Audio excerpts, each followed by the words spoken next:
Hi everyone, it's Amy, and today in my kitchen I'm making chocolate chip cookie bars.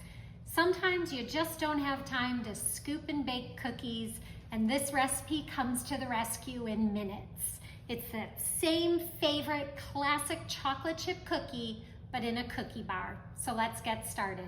First up, you're going to need 1 cup of softened butter, and you're going to put that in your mixing bowl, along with 1½ cups of brown sugar and ½ cup of granulated sugar. And now we're gonna mix that for a couple minutes till they're completely combined.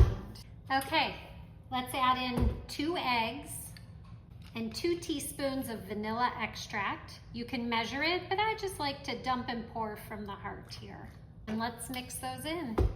We're adding in 3 cups of all-purpose flour, 1 teaspoon of salt, and 1½ teaspoons of baking soda. And you're gonna mix that just until the dough comes together.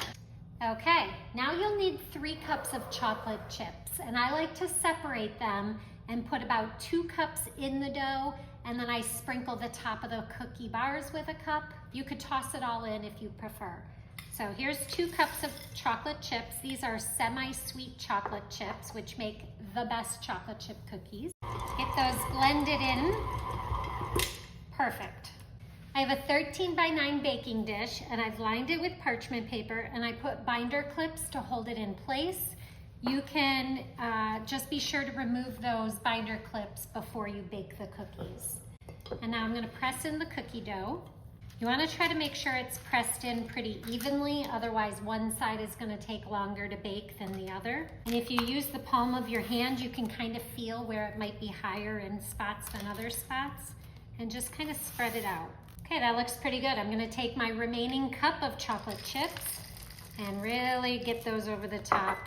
Very generous. And this is going to go in the oven at 350 degrees for about 24 to 28 minutes. I'll be back. Okay, these are baked and cooled and they look amazing. So let's cut into them. Lift that right out of the pan, which is why I love parchment paper. And we're gonna cut these bars into some decent sized squares. What I love about cookie bars is you can just eat a square, or you can make it a whole dessert. You can warm it up a little bit so the chocolate chips are gooey. Top it with a scoop of vanilla ice cream and some chocolate syrup, and you have a whole new dessert. Beautiful. Enjoy.